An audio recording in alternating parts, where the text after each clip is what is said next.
When we are talking about the growth, let me put forward 3 best qualities of a growth leader.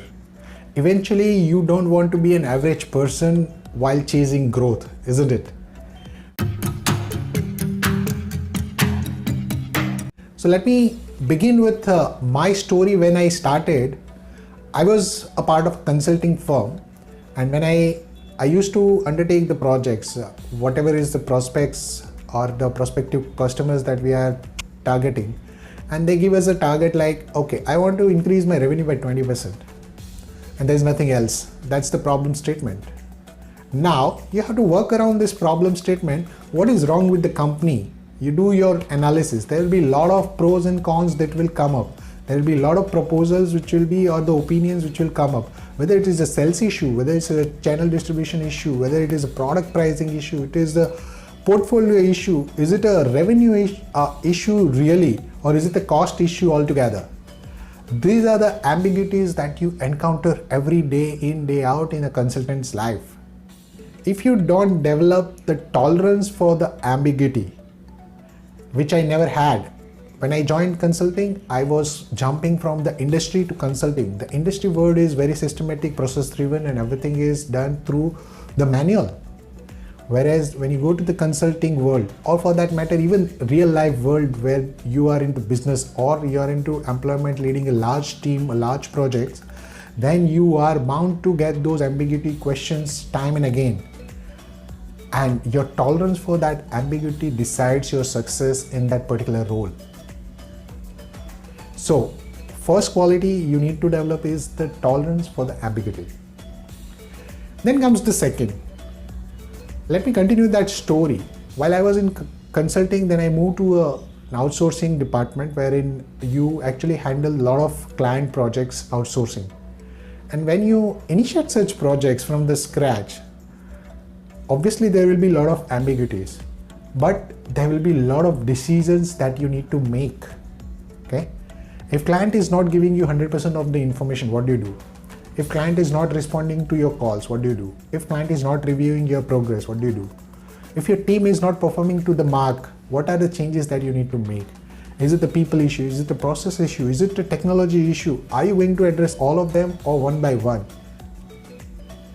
And are you taking the risk of taking such decisions at given point of time? For example, I had taken a decision to deploy a tool. If that tool fails, my automation fails. But is it worth taking the risk? Of course, yes. When you take such decisions, when you take such risk, then it gives you result as well. Not that 99% of the risk will be failed, but if you need to inculcate that appetite for risk, please do that. Let me come to the real life scenario. What is the risk appetite that we all relate to? Obviously the stock market, investing, isn't it? But if you don't have a risk appetite, how will you get the reward? Everybody is expecting a very handsome reward. I should be getting 10% plus return every day. How is it possible unless you invest in certain stocks which are obviously risky, which will have more movement than you can imagine? And that's why you need to develop that appetite for risk. And so many decisions that we take in our daily life as well, that actually correlates to the risk appetite that we have developed in ourselves. It's only that we don't deploy those risk appetite in our work, in our business. That's where we kind of fail there to have that risk appetite. Let me come to the third thing, which is an ability. And I'm not talking about the knowledge or the skills. What I'm talking about is the ability to influence change. As a growth leader, when you are leading a project, a company, a CEO, or let's say a startup entrepreneur, everywhere you have to influence change. If you are creating a market in the startup, you have to influence change in the behavior of customers. If you are in a business and a CEO, you have to bring those influence of change in your leaders or your team or your employees in order to actually create your vision or realize your vision.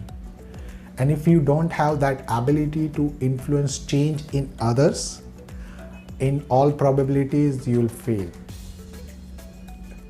So these are the three topmost qualities of a growth leader. And I would put it as the 3A: ambiguity, appetite, and ability to influence change. And if you develop these three qualities, I'm sure you will find the success sooner than later. I hope this helps. Have a blessed life.